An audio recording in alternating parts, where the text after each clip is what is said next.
Vou começar a gravar. Gente, há 2 semanas a gente estava conversando sobre a disciplina, né?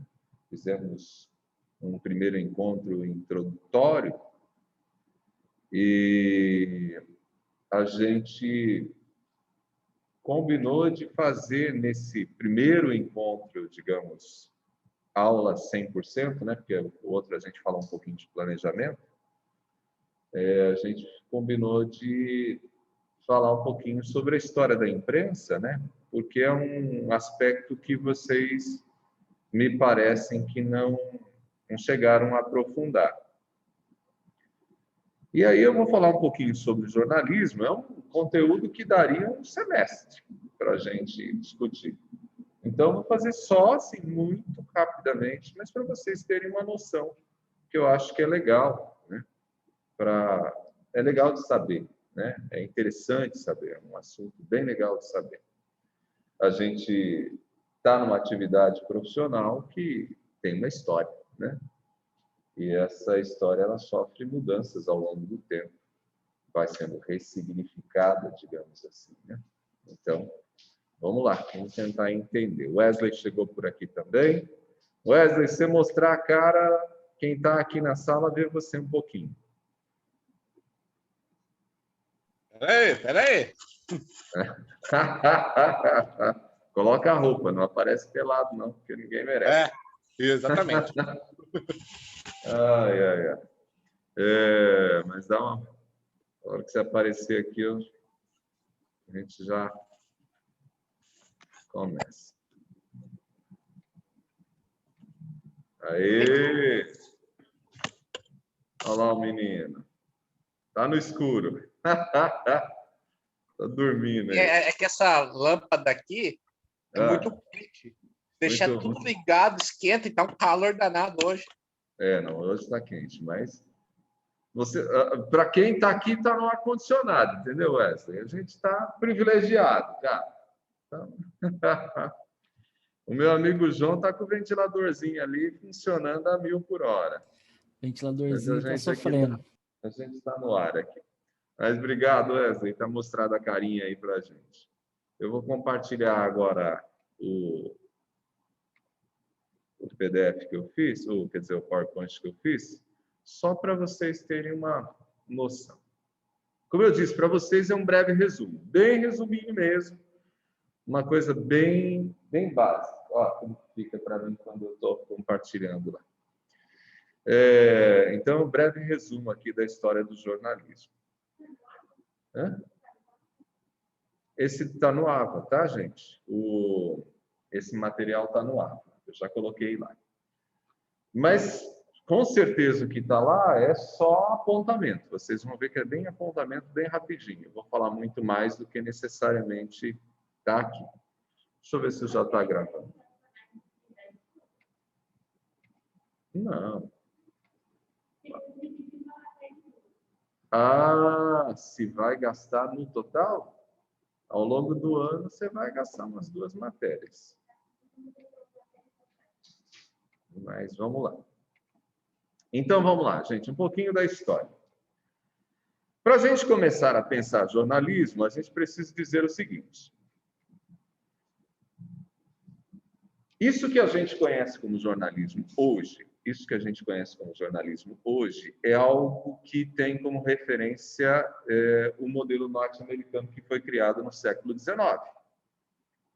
Né? Ou seja, o que nós entendemos como jornalismo hoje, ele de alguma forma se assemelha àquilo que foi criado no século XIX.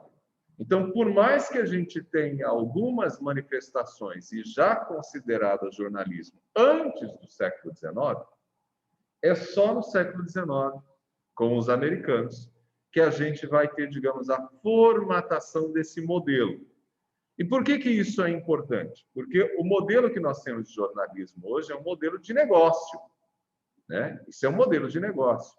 Tanto é que nós estamos aqui estudando jornalismo, vocês aprendem técnicas para fazer jornalismo, vocês, quando estiverem trabalhando, vão atuar em determinadas funções.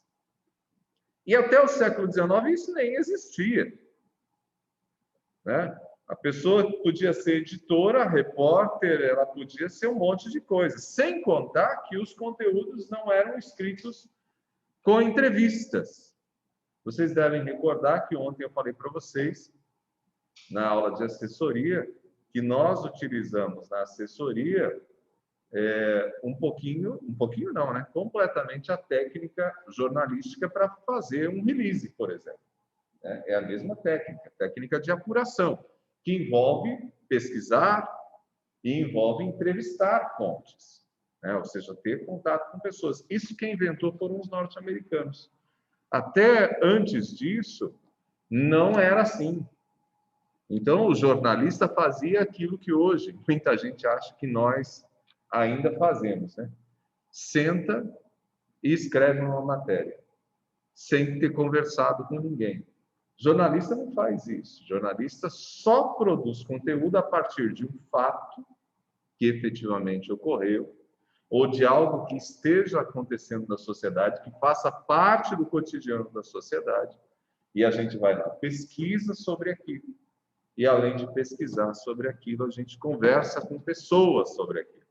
Então, isso quem inventou foram os americanos. Não era assim até antes do século XIX. Então, a gente vai falar um pouquinho sobre antes do século XIX, só para a gente ter uma noção. Então, antes do século XIX, havia jornalismo? Sim, mas não esse que nós conhecemos hoje. Então, por que eu já comecei fazendo essa demarcação? Porque é importante a gente entender que existe diferença na prática jornalística antes do século XIX, antes dos norte-americanos. Então, as primeiras notícias, deixa eu tirar daqui para não atrapalhar quem está vendo. As primeiras notícias, né? Quando elas começaram a circular, eu já falei um pouquinho de Roma Antiga, da Roma Antiga. Isso aconteceu antes de Cristo, inclusive, né? Quando eu falo de Roma Antiga, que está ali na tela, está aqui na tela para vocês, a gente está falando de algo que já começou antes de Cristo, no Império Romano, que a gente falou um pouco na semana anterior, no nosso primeiro encontro da disciplina. Na Idade Média, nós tivemos a publicação de algum tipo de informação? Sim. Nós tivemos pelo menos quatro tipos de publicações durante a Idade Média, pensando séculos 12 e 13, principalmente. Principalmente séculos 12 e 13. Nós tivemos o que era chamado de pasquins, o que era chamado de libelos, o que era chamado de panfletos e o que era chamado de gazetas. Pasquins, libelos, panfletos e gazetas. Por que a gente tem, digamos, essa classificação? Porque cada um deles possuía ou possui uma determinada característica. Mas notem, vocês estão me assistindo em casa e as meninas que estão aqui.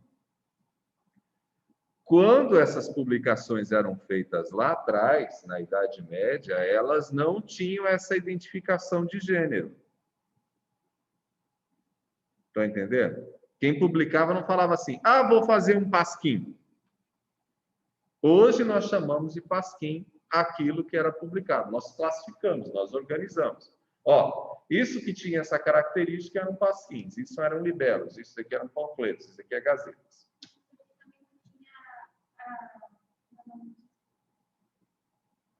Periodicidade? Não tinha. Por isso que a gente não chama de jornalismo, né? Mas eram notícias, né? Então, o que eram os pasquins? Os pasquins eram publicações, digamos assim, sensacionalistas. Sensacionalismo existe desde antes do jornalismo, tá bom? É da nossa natureza o exagero. Meus filhos dizem que eu exagero e que minha mãe exagera mais ainda. Tudo é muito bom em casa, as coisas de casa. Tá? Aí eu brinco que a gente é mancheteiro. Um bom jornalista, digamos assim, para vender as notícias tem que ser bom de manchete. Então tem que dar uma... Eu brinco que a gente tem que dar uma pintada no rabo do pavão. O pavão já é colorido, a gente vai lá e dá uma exagerada, né? Então, os pasquins eram notícias sensacionalistas, informações sensacionalistas. Então, o pasquim era para denegrir a imagem de alguém, era para esculhambar. O pasquim tinha essa característica. No Brasil, nós tivemos um jornal muito importante durante o regime militar, que fazia parte daquilo que a gente chama de jornalismo alternativo. E esse material que a gente chama de jornalismo alternativo, ele foi muito significativo durante o regime militar, porque circulava meio que à margem do oficial, né? Do autorizado, né? Era uma forma de driblar a censura. E nós tivemos um jornal importantíssimo desse período que se chamava Pasquim, que circulou durante 15, 20 anos. E o Pasquim teve o nome de Pasquim porque os seus fundadores, os próprios fundadores, eles falavam: a gente não vai fazer um jornal, a gente vai fazer um Pasquim. Em que sentido? A gente vai fazer um jornaleco, né? No final das contas, eles fizeram um jornal que deu muito o que falar. Mas o Pasquim era isso, era um negócio assim, bem de segunda, terceira categoria. O que eram os libelos? Os libelos eram publicações religiosas. Então, geralmente eram publicações que defendiam determinados pontos de vista da igreja. Eram publicações para evangelização, entendeu? Então, os libelos, eles tinham essa característica, cunho religioso. E os panfletos? Os panfletos, eles eram, digamos assim, materiais publicitários da época. Eram para fazer propaganda de determinadas ideias, de determinadas pessoas. Então, digamos que o João Guilherme tivesse muito afim de ganhar a prefeitura lá de um determinado império, né? Ele fazia alguns panfletos ali para se promover, né? Então, os panfletos eram panfletos como hoje, né? Hoje circula na cidade, entrega no carro, tem panfleto de cursinho de pré-vestibular, tem panfleto para falar da empresa de escapamento. O panfleto daquela época era material também de anúncio, né? Ainda que fosse de ideias. E as gazetas? As gazetas eram, digamos assim, as publicações que mais se assemelhavam com os jornais, porque eram efetivamente noticiosas, às vezes para dar informação de alguma coisa. Vou pegar um caso para vocês. Quando foi descoberta a América por Cristóvão Colombo, houve publicação na Europa sobre a descoberta. Então, teve uma gazeta com informações sobre a descoberta feita por Cristóvão Colombo. Vejam, a gente nem tinha jornalismo na época, mas teve publicação. Muitos desses pasquins, libelos, panfletos e gazetas não eram tipográficos. Vocês lembram da tipografia do Gutenberg, né? Antes do Gutenberg, muita coisa era feita à mão. Outra técnica que foi muito utilizada durante pelo menos uns 200 anos antes da tipografia era a xilogravura. Se fazia uma espécie de carimbo com uma imagem, alguma escrita e imprimia. Só que isso era feito em madeira, então, conforme ia encharcando de tinta, o que acontecia? Quebrava. Então, por isso que a tipografia foi uma técnica extremamente avançada. Além do que, fazia o carimbo, publicava, já não servia para outra publicação. A tipografia, você faz as letrinhas e as combinações. Então, gente, isso daqui geralmente era muito amador, não era em grande circulação, não era muita tiragem, tá? E aí, isso era jornalismo? Não, eram as primeiras notícias que nós tínhamos. Jornalismo, como o jornalismo nasce no início do século XVII, que eu falei um pouquinho para vocês, no encontro passado.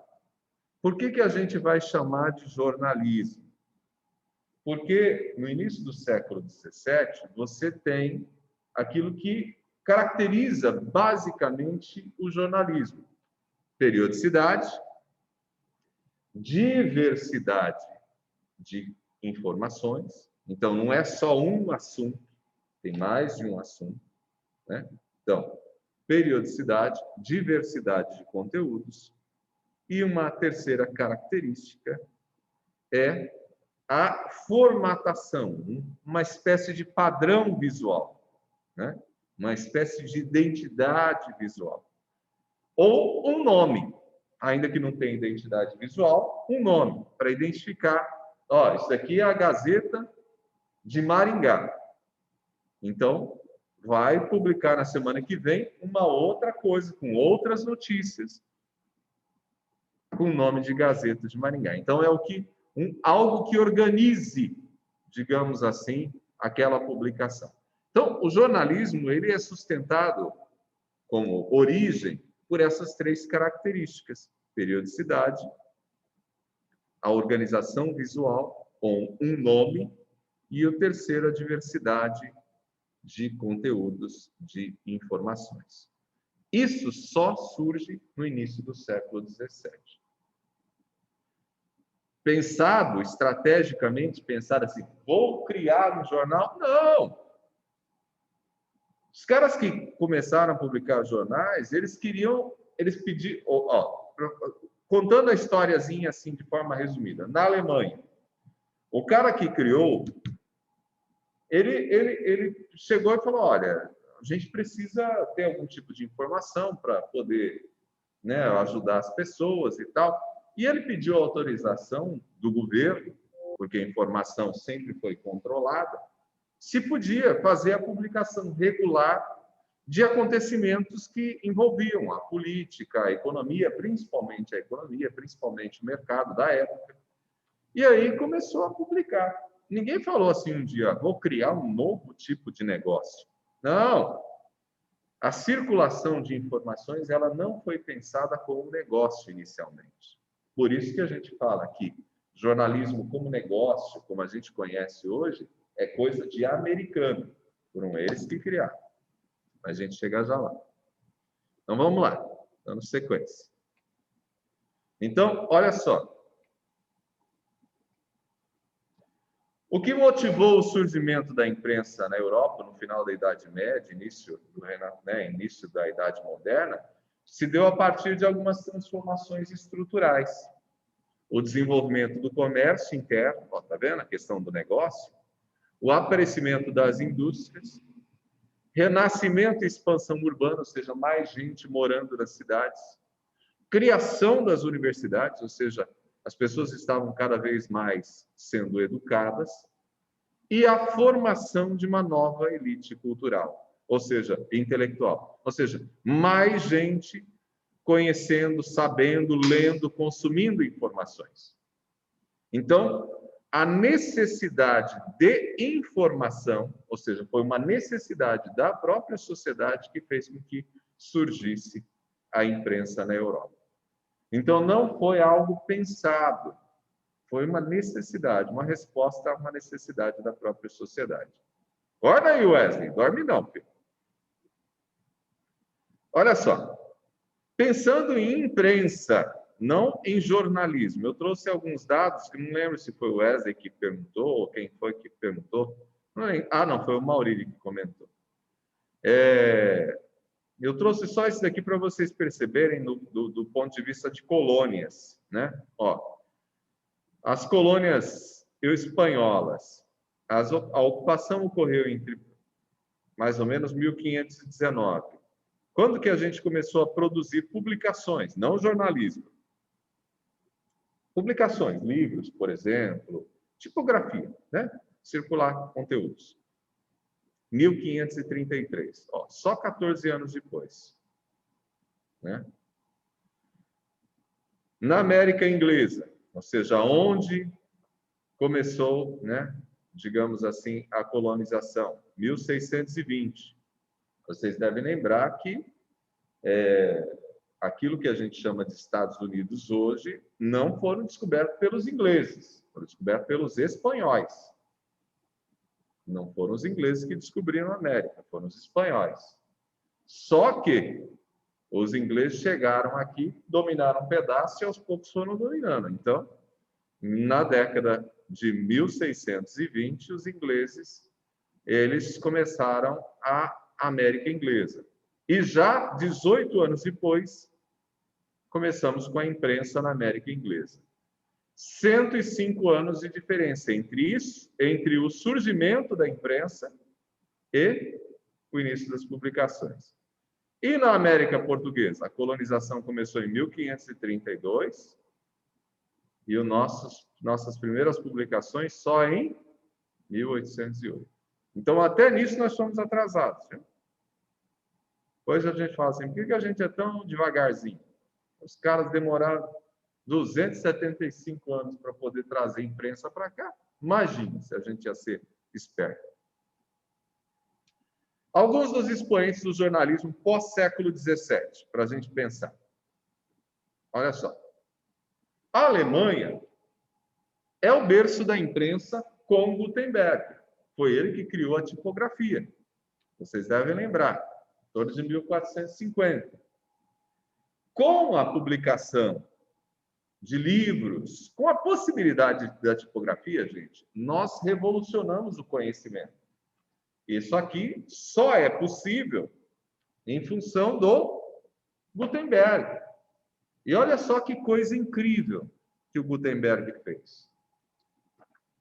Num único equipamento, ele pode, com os mesmos tipos móveis, ele pode produzir esse, ele pode produzir esse, ele pode produzir esse. Quer dizer, a tipografia ela foi revolucionária. Ela nos possibilitou uma grande circulação de informações. Além disso, pela primeira vez, nós tivemos uma coisa incrível: a fidelidade ao conteúdo. Porque acontece o seguinte: quando era por meio das cópias, o que acontecia? Uma coisa meio que óbvia, né, gente? Você acha que todas as cópias eram iguais ao original? Não, elas sofriam modificações. Porque as pessoas queriam modificar? Não necessariamente. Muitas das modificações aconteciam por erro. Na hora de escrever, cansado. Imagina alguém que ficava lá copiando 8, 10, 12 horas copiando coisas. Então, pela primeira vez, nós tivemos a possibilidade de um texto fiel. Isso foi fundamental para o avanço do conhecimento e da não distorção do conhecimento. Então, aquilo que nós temos acesso hoje, que foi escrito há 3 séculos, você teve acesso ao texto original, é só uma questão de pesquisa e interpretação. Antes de Gutenberg, isso não era possível. Além de ser o berço da imprensa com Gutenberg, a Alemanha talvez tenha sido o berço do que a gente chama hoje de jornalismo. Porque essa publicação que eu falei para vocês, que surge no início do século XVII, com essas características de periodicidade, de um nome, né, de uma organização, de uma diversidade de conteúdos, isso surgiu onde? Na Alemanha. Mas era simples publicar naquela época? Não, não era simples publicar naquela época. Por quê? Porque toda informação ela era controlada pelo governo. Claro que o Estado não era pensado com a organização que nós temos hoje, com deputados, senadores e tal. Era muito pior do que agora. E havia um controle muito grande das informações. Então, toda informação passava pelo que a gente chama de censura prévia. O que é a censura prévia? A censura prévia é: eu escrevo, antes de publicar, alguém vai lá e lê, autoriza, publica. Agora, imagina você fazendo jornalismo com censura prévia. O Brasil teve censura prévia durante o regime militar. O Brasil teve censura prévia durante o período da ditadura Vargas, ou seja, do governo Vargas. Então, nós tivemos censura prévia.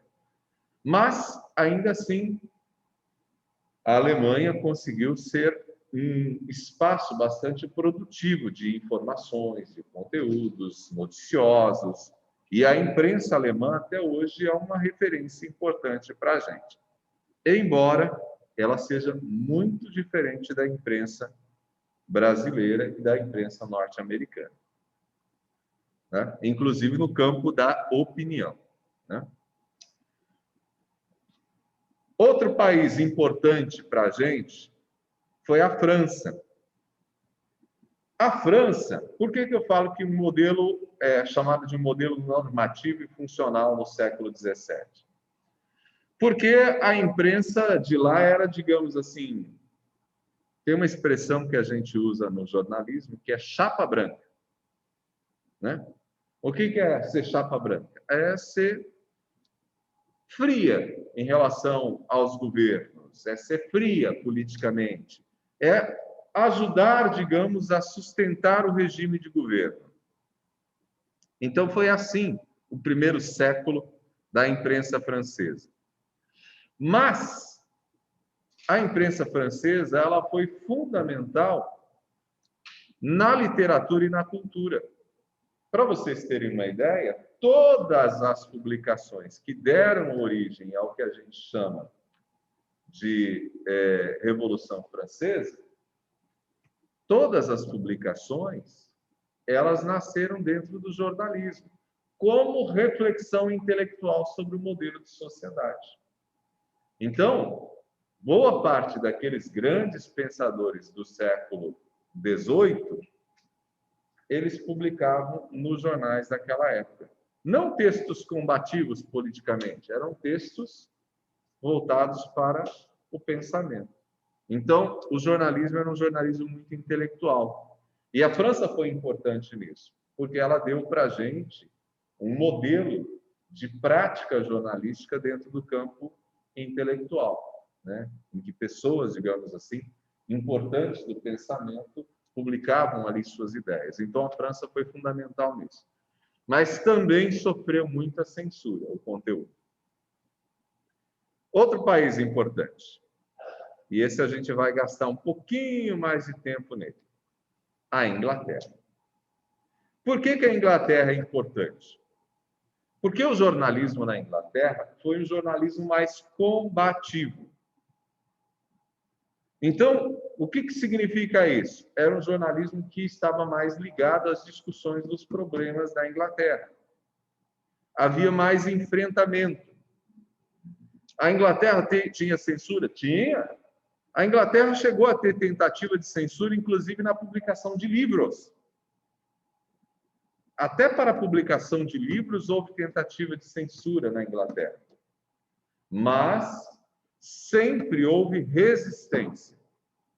Resistência no sentido de vamos lá, vamos para frente, vamos nos manifestar. Quando houve a proibição dos livros, né, censura, tentativa de censurar livros, os caras foram para cima da Câmara, né, a chamada Câmara dos Comuns, né, na Inglaterra, chamada Câmara dos Comuns, que é a Câmara dos Deputados daqui, né, senadores, Congresso. Foi para cima, discutiu, manifestou, né, havia um enfrentamento para isso acontecer. Então, as tentativas de censura sempre sofreram resistência. Significa que a censura, então, não tinha força? Tinha. Só que o que acontecia? Fechava um jornal hoje, surgia outro amanhã. Então, havia uma mobilização importante da própria sociedade para resistir ao papel de censura do Estado. Então, por isso eu cito aqui, engajamento popular. As pessoas, elas consumiam o conteúdo noticioso na Inglaterra. Não só consumiam, como elas debatiam o conteúdo noticioso. Na Inglaterra era muito comum, e isso ainda existe até hoje, as pessoas nos cafés ingleses discutindo o que está acontecendo no país. Então, o que acontecia? Publicava no jornal, o cara chegava no balcão do jornal e lia para as pessoas. E as pessoas discutiam, debatiam. Para vocês terem uma ideia, na Inglaterra, informações importantes eram colocadas nos muros, eram pichadas nos muros. Saía no jornal, pichava no muro, às vezes uma manchete importante, um conteúdo importante. Então, havia engajamento popular. Esse engajamento popular, é claro que dava sustentação para essa resistência. Então, vejam que diálogo importante entre jornalismo e população. Isso é muito significativo. Isso foi fundamental para as transformações políticas dentro da Inglaterra, inclusive queda de famílias imperiais e tudo mais. E aí, o que aconteceu? A expressão que a gente hoje conhece como quarto poder, ela surge na Inglaterra, justamente por esse perfil do jornalismo combativo. Então, essa expressão que a gente chama hoje de quarto poder, ela surge na Inglaterra. E por quê? Porque havia mais medo nos políticos daquilo que poderia sair contra eles na imprensa do que muitas vezes da própria manifestação, digamos, do poder judiciário ou qualquer outra coisa. Então, alguém, num determinado momento, denominou a imprensa de quarto poder. As pessoas diziam que havia mais razão para ter medo da bala de papel do que da bala de uma arma, né? Então, que a bala de uma arma você podia tentar enfrentar também com outra arma, mas a do papel não tem o que fazer. Né? Destruía reputações, né? E construía reputações. Né? O jornalismo, nesse sentido, é muito importante. Nos Estados Unidos, até o início do século XIX, o jornalismo nos Estados Unidos era muito semelhante ao jornalismo inglês. Muito semelhante. Mas, o que acontece? Os Estados Unidos renovou o modo de fazer jornalismo. Porque os americanos perceberam que tinham ali a possibilidade de um grande mercado. Então, o século XIX, iniciozinho do século XIX, já começa a ser marcado por essa transformação de uma profissionalização do setor. Então, você começa a ter uma modificação significativa do modo de se fazer notícia. Então, você já tem gente sendo paga para fazer jornalismo. E isso é importante, porque antes não era uma carreira. Antes não era uma carreira.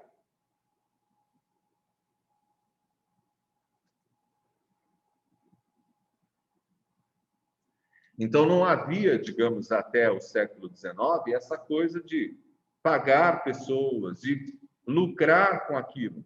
Mesmo quando se vendiam alguns jornais, era muito mais para manutenção do jornal, para diminuir o prejuízo, do que necessariamente pensado para se dar lucro. Então, a partir do momento, e aqui, gente, é um detalhe muito importante. Por que isso é importante? Para a nossa disciplina, inclusive, de leitura crítica. Porque a partir do momento que você passa a pensar o jornalismo como negócio, ele entra na mesma lógica de qualquer outra atividade comercial. Eu gosto, sempre cito para os alunos, faço a comparação, que o jornal, pensado como jornal, TV, rádio, enfim, né, o jornalismo, o conteúdo jornalístico, ele é semelhante a uma padaria. Semelhante a uma padaria. Por quê? O que acontece é o seguinte: você tem duas padarias na mesma quadra. Duas padarias na mesma quadra. Duas. Aí, uma padaria, ela vai lá e produz apenas o pão francês e um pão caseiro. Essa mesma padaria produz apenas 3 tipos de bolo. Um bolo de fubá, um bolo de cenoura e um bolo de chocolate. Ela produz ali alguns biscoitos. Enfim. Dali a padaria faz bem feitinho, caprichosa, tudo direitinho. Mas não tem uma grande diversidade de produtos. Tem o necessário, feito com seriedade, com capricho. É uma padaria que tem iluminação normal, lâmpada comum. Os balcões de vidro, normal. Tudo limpo, higiênico, normal. A outra padaria tem... Você não sabe quantos tipos de pães tem. Tem vários pães. Tem pão salgado, tem pão doce, tem pão integral, tem pão com centeio, tem pão com isso, tem pão com aquilo. Tem pão com cremezinho, tem tudo quanto é tipo de pão. Bolo, meu Deus, tem bolo com recheio, bolo sem recheio, bolo com cobertura, bolo, todo tipo de bolo. Além disso, tem toda uma iluminação especial que aqueles produtos parecem que brilham na prateleira. Você olha e você fica, meu Deus, você come com os olhos. Qual padaria deve ter mais sucesso, comercialmente falando? Não é difícil de concluir que é aquela que tem mais diversidade, que tem uma iluminação diferente, que tem prateleiras diferentes, que tem todo um investimento no visual e na diversidade de produtos. Por que eu comparo com o jornalismo? Porque a partir do momento que o jornalismo se tornou negócio, ele precisa ser atrativo. Então, ele tem que ter luzinha na manchete. Ele tem que ter luzinha na foto. Ele tem que chamar a atenção das pessoas. Por que você se preocupa hoje? Nós nos preocupamos tanto com o título da matéria. Por que é importante o título da matéria? Por uma questão óbvia. Se o título não for importante, acontece a mesma coisa que o pão da outra padaria simples. Ele é bem feito, ele é caprichoso, mas não tem uma iluminação especial, não tem um atrativo especial. Então, o que acontece? O cara compra o pão que tem uma luzinha especial, tem todo um brilho ali no balcão, faz com que o pão fique até mais gostoso. Em algumas empresas de alimentos, nos Estados Unidos, na Europa e aqui no Brasil, também devem existir, não conheço, mas eu acredito que existam. Há investimentos, inclusive em determinadas padarias, supermercados, para que haja o odor em destaque de determinados alimentos. Você sente o cheiro, por quê? Porque o cheiro te dá fome. Então, vejam, há um investimento enorme para que o produto seja consumido. Quando o jornalismo passa a ser um negócio, há uma transformação na nossa forma de fazer notícia, pensando a notícia como uma mercadoria. Então, a notícia passa a ser pensada como mercadoria. E aí, gente, tudo que a gente entende como pecado do jornalismo hoje se deve a isso. Não tem como você fazer jornalismo sério e querer que esse jornalismo atraia as pessoas. Por quê? Porque o jornalismo muito sério, muito complexo, ele é chato. É regrado também, né? Ou seja, tudo que é muito feito metodicamente, organizadinho, se você não colocar luzinha, não colocar nada, ele não chama atenção. Então, e por que isso era importante? Porque eu precisava de mais público. E vejam, o século XIX nos Estados Unidos é um século de grande urbanização, mais gente nas cidades.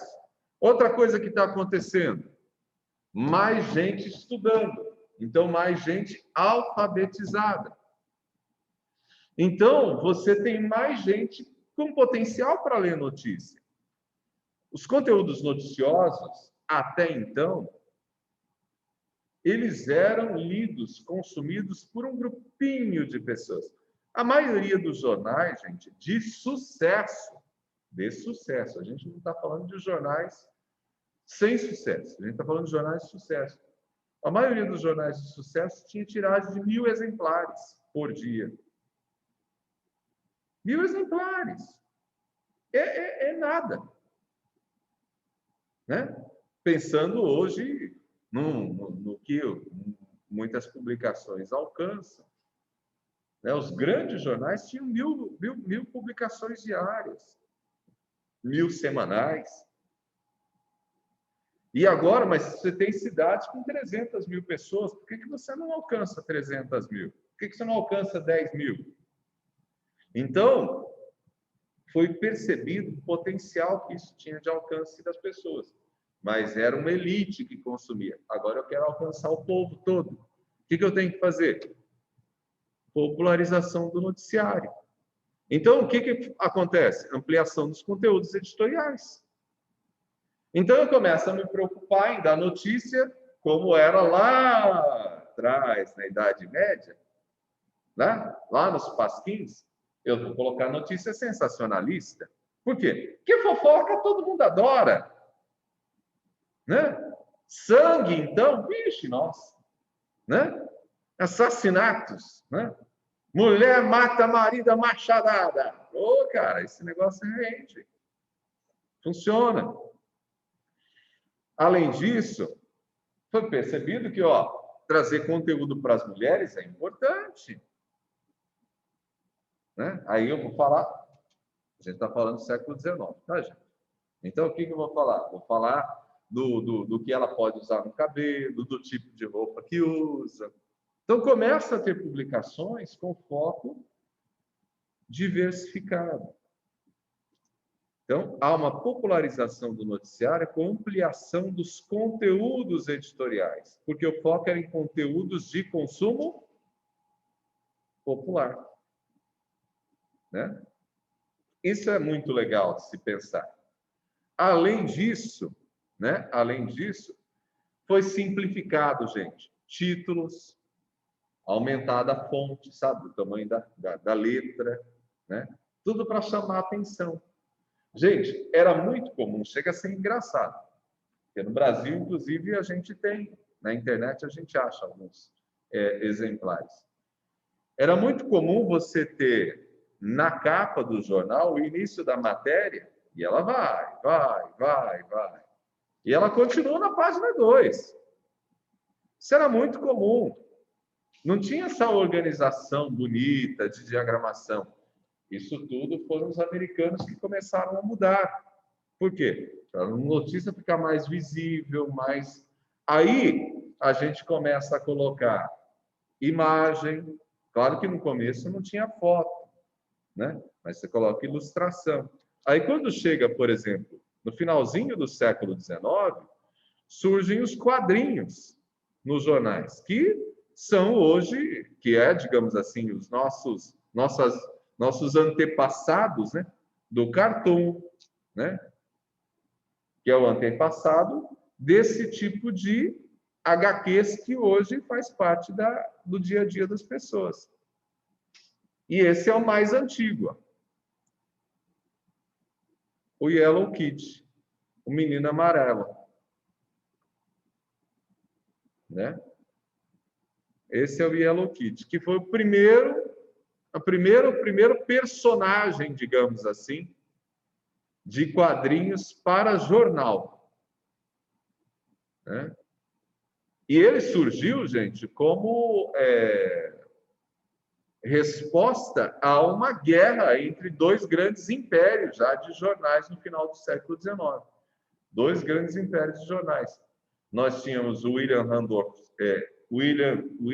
Randolph Hearst e o Joseph Pulitzer, que eram os dois grandes empresários de jornais.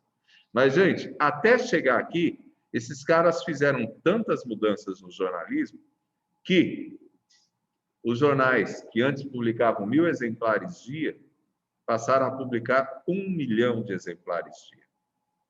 Quando chegamos ao final do século XIX, esses caras, o Hearst e o Pulitzer, já tinham jornais que rodavam 1 milhão de exemplares dia, em função das modificações que eles fizeram. Ou seja, eles começaram a criar os primeiros impérios de comunicação, entrando com jornais em diferentes lugares. Vocês vão ver no próximo semestre a disciplina de agência de notícias. A agência de notícias, ela também foi criada no século XIX. O que é a agência de notícia?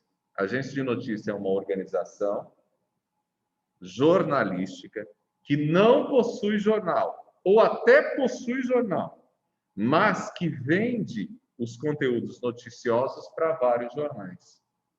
Então, por exemplo, a Folha de São Paulo é também, além da Folha de São Paulo, ela tem a Agência Folha. Então, você pode comprar conteúdos da Agência Folha e publicar, por exemplo, no Jornal do Povo. Você pode publicar no Arame Ilustrado, né? Você tem grandes agências de notícias no mundo. Uma das mais famosas, uma das mais importantes é a Reuters. É uma agência de notícia que surgiu quando? No século XIX. A Reuters não tem jornal. Nunca teve. E a Reuters é o quê? Formada, é uma empresa jornalística que faz o quê? Ela produz conteúdo e vende esse conteúdo para jornais. Então, as primeiras agências de notícias, elas surgiram também no século XIX. Invenção também iniciada pelos norte-americanos. Com qual objetivo? Gente, objetivo simples. O cara está na Europa, ou melhor, o cara está nos Estados Unidos, mas ele veio da Europa. Então, para ele, interessa o que está acontecendo na Europa. Ele quer saber o que está acontecendo na Europa, o que está acontecendo na Alemanha, em Paris, ele quer saber. Então, o que os jornais fazem? Mandam correspondentes para diversas partes do mundo. Mas o que acontece? Quem que pode mandar correspondente para fora do país? Jornais que têm dinheiro. Mas acontece o seguinte, a Catarina tem um jornal lá no interior, pequeno. Ela não tem condição de manter um jornalista em Paris. Como que a nossa querida Catarina publica informações da Europa? Ela vai lá e copia e cola dos outros? Não, isso dá processo. O que a Catarina faz? Ela não tem condição de manter repórter fora. Ela faz um contrato com uma agência de notícias e a agência de notícias passa para ela todos os dias uma quantidade de informações. Muito mais em conta do que manter um repórter, muito mais em conta do que manter um jornalista fora. E ela cobre, então, Paris, Londres, Berlim, Lisboa. Por quê? Porque a agência de notícias tem repórteres em todas as cidades principais. E aí a Catarina compra um pacote de notícias e a Catarina pode, com seu jornal pequeno no interior, publicar informações da Europa. Então, vem lá, repórter, Paula Mello, agência Reuters. Né? Assina normal, publica normal. E essa prática, gente, ela é extremamente produtiva para os jornais, criada no século XIX. Por quê? Porque Grandes companhias conseguem manter repórteres fora do seu território, mas a maioria não dá conta, porque é pequeno, o custo é alto, né? Você tem que manter, pagar salário, etc. Ok? Isso tudo, gente, aconteceu no século XIX. Opa, até hoje. Pode. Você pode vender para quantos quiserem comprar. Então, por exemplo, é muito... Agora não, né? Que Maringá só tem um jornal, que é o Jornal do Povo. Mas quando tinha... a gente chegou a ter 4 jornais aqui em Maringá. Quando tinha 4 jornais, se os 4 jornais quisessem ter um contrato com a Folha, poderiam ter, com a agência Folha. E os 4 poderiam publicar conteúdos da Folha. Aí o Jornal do Cianorte também, o Jornal de Paranavaí também, todo mundo pode. Só que, claro, dependendo, hoje, né, com a profissionalização, você faz, às vezes, contratos, às vezes, diferentes. Eu tenho acesso a um pacote de 20 notícias. Eu tenho um pacote de 100 notícias. Eu tenho um pacote só de política. Eu tenho um pacote só de esporte. Isso é feito hoje, né? Naquela época era um pouco diferente, né? Mas isso foi se profissionalizando. Mas sempre pôde, assim, você compra... Se eu tiver um jornal aqui, eu quiser comprar da Reuters, eu posso, né? E tem um monte de gente pelo mundo que compra, né? E posso, dependendo do contrato, eu posso, inclusive, modificar o texto. De que forma? Mudando, às vezes, a manchete, colocando a manchete mais atrativa. Se eu quiser cortar um pedaço do texto, eu posso. Se eu quiser, às vezes, em parte do texto, dar um enfoque local, eu posso. Tudo isso está no contrato. Então, depende do que você estiver pagando, né? Aí eu quero um conteúdo com exclusividade. Aí você tem que pagar com exclusividade. Porque quando você compra de agência de notícias, não necessariamente o conteúdo é exclusivo. Se quiser exclusividade, eu quero um conteúdo exclusivo da BBC. Então, você entra em contato com a chefia comercial, né, e compra um conteúdo exclusivo, mas aí você paga como se estivesse pagando quase que um freelance para um repórter que mora fora, né? Às vezes não vale a pena. Entendeu? Então, gente, no Brasil, só para a gente fechar aqui esses aspectos históricos. Surgiu em 1808 com a imprensa régia, né? O jornalismo surgiu em 1808 com a imprensa régia, que é a imprensa do governo, que era, digamos, a imprensa régia porque é do governo regente, né? O jornal que surge em 1808 pelas mãos do príncipe regente Dom João é a Gazeta do Rio de Janeiro, né? Era chamado de Gazeta do Rio de Janeiro, era uma espécie de diário oficial. O que é um diário oficial? É onde se publicam as determinações do governo, as leis do governo. Então, em 1808, nós temos, então, a criação da Gazeta do Rio de Janeiro, com pequenas informações também, às vezes, sobre datas de nascimento, mortes, né? Aquilo que a gente chama de obituário, né? Então, tinha ali casamentos, né? Então, surgiu em 1808 a Gazeta do Rio de Janeiro. Além disso, além do jornal, por que era imprensa régia? Porque foi implementada uma gráfica no Brasil, em que, a partir de 1808, a Paulinha quer publicar um livro, ela finalmente tinha no Brasil um lugar em que ela podia fazer isso. Um convite de casamento, né? Ou seja, publicações impressas, finalmente o Brasil ganhou uma imprensa, né? Uma gráfica em 1808. Mas também, no final de 1808, chegou ao Brasil, um jornal, digamos assim, independente do governo, que é o Correio Brasiliense, de um brasileiro, Hipólito da Costa, que morava na Inglaterra, fazia o jornal na Inglaterra e mandava para o Brasil. O jornal entrava no Brasil de forma clandestina. Não era legalizado esse jornal. E o Hipólito da Costa estava fora do Brasil, por isso que ele não era preso. Mas se alguém fosse pego no Brasil vendendo esse jornal, circulando o jornal, poderia ser preso. O Correio Brasiliense era um jornal crítico ao governo português no Brasil. Era um jornal mais ou menos assim de oposição. Diz o nosso querido Laurentino Gomes, no livro 1808, quando ele conta, né, da chegada da família real ao Brasil, da família do imperador ao Brasil, que, na verdade, havia um combinado entre Dom João VI, né, e o Hipólito da Costa, ou seja, era um jornal que fazia oposição, mas era uma oposição combinada, em que determinadas críticas eram feitas até para poder conseguir alguns avanços que ele supostamente desejava e precisava vencer algumas elites na época, né? Então, para fazer uma certa pressão.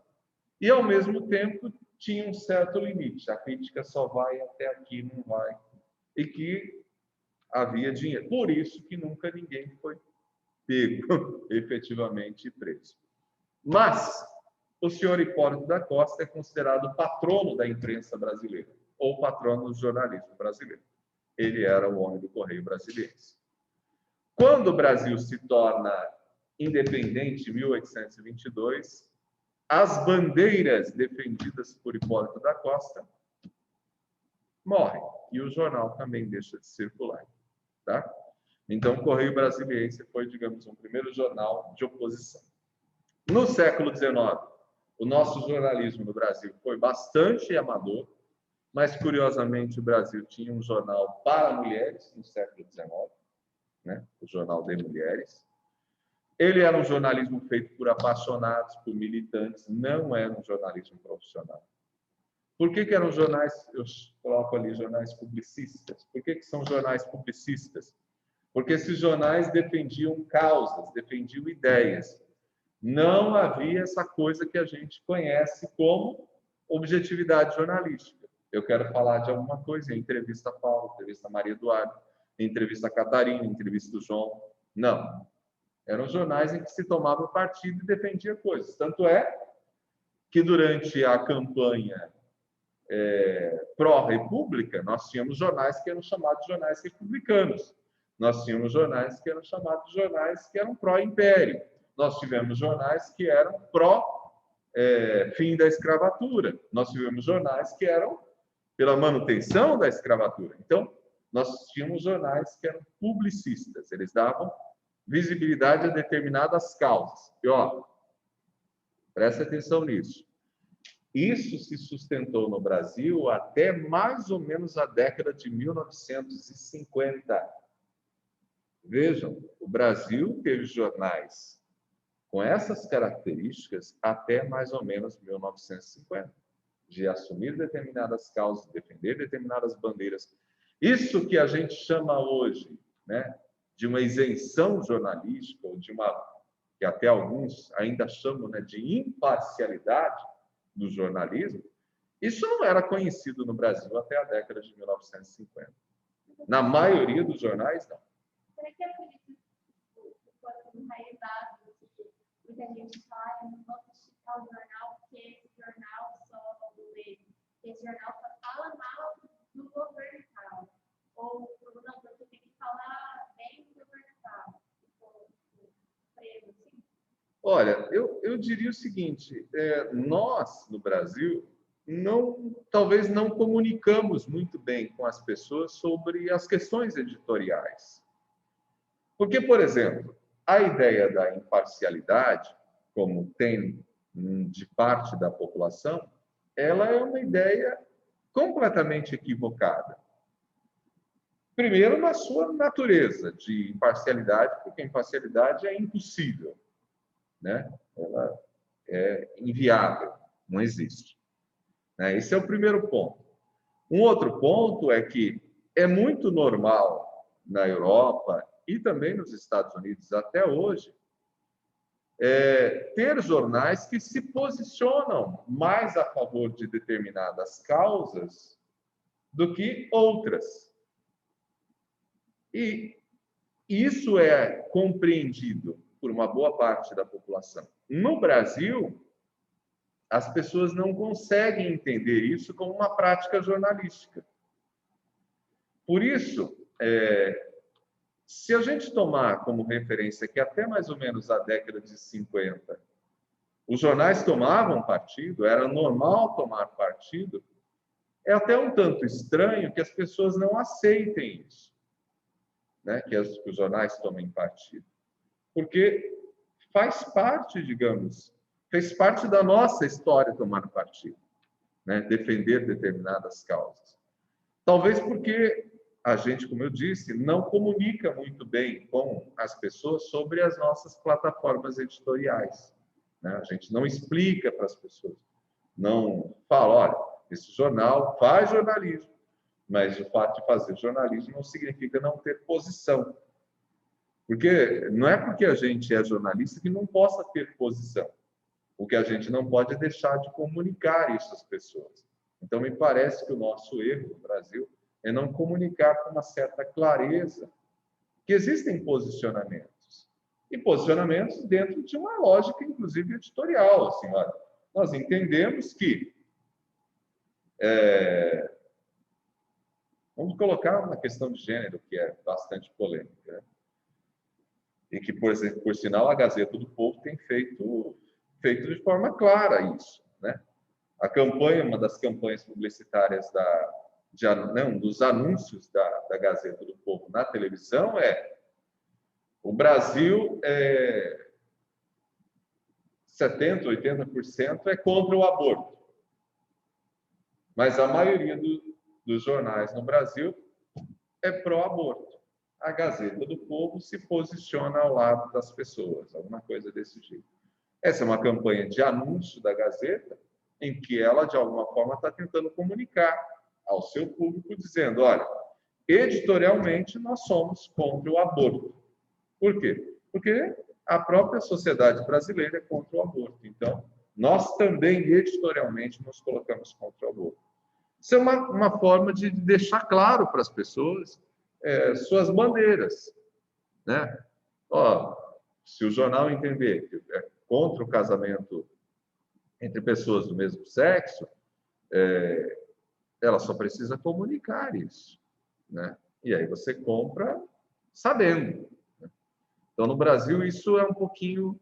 Talvez essa passagem para uma profissionalização da imprensa não deixou as coisas muito claras para as pessoas. Porque essa profissionalização ela começa no século XIX, mas ela só vai, na verdade, se consolidar mais ou menos na década de 50.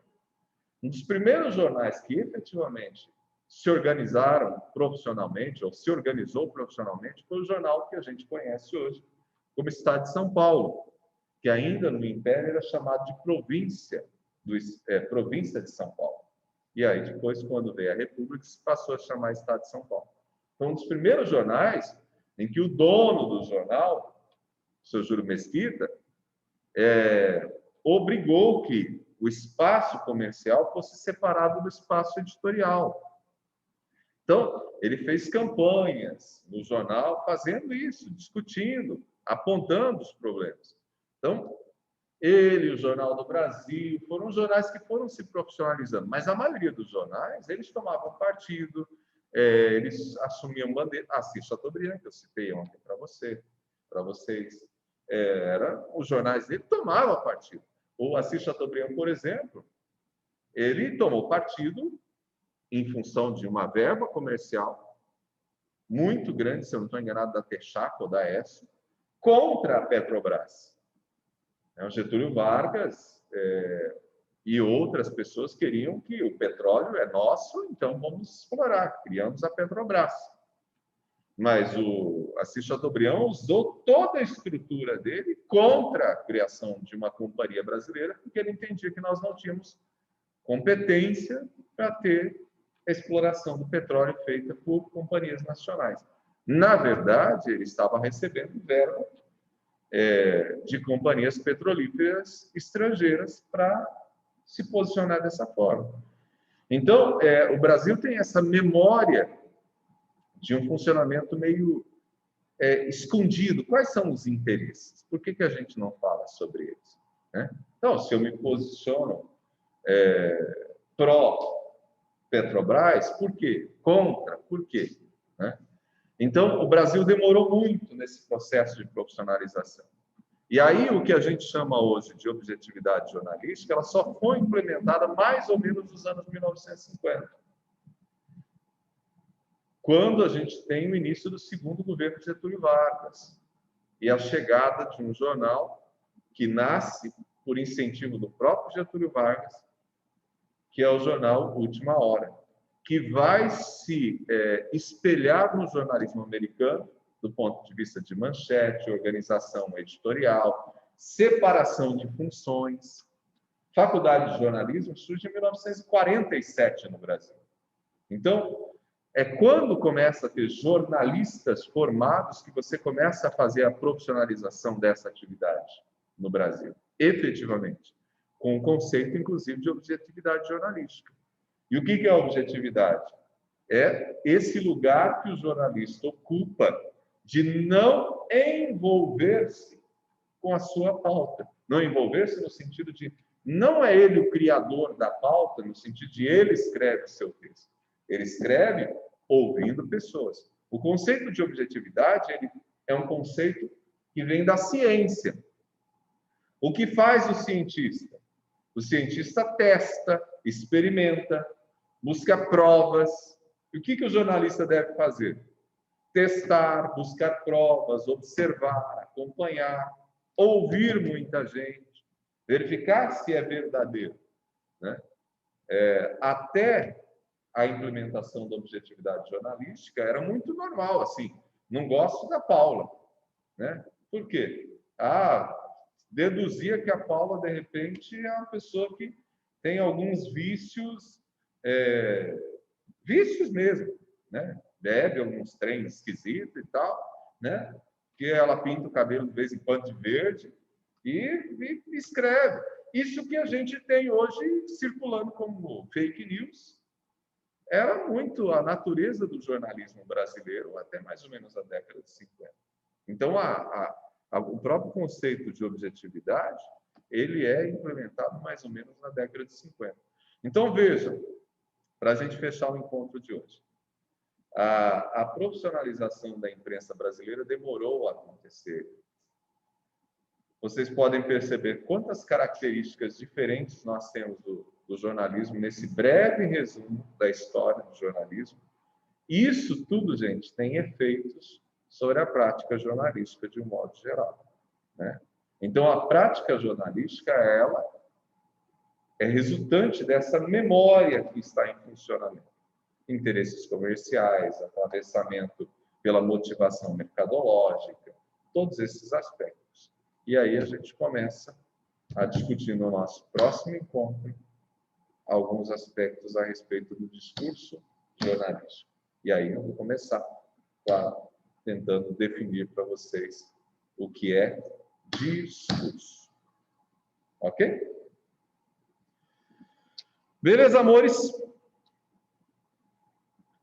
Então, muitíssimo obrigado pela presença de vocês. A Beatriz, que chegou um pouquinho depois.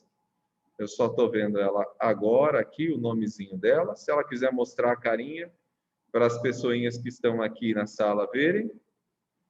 Né? Se tiver câmera, Beatriz, mostra a sua carinha aí, que aí quem está na sala vê você. Vocês estão no telão aqui.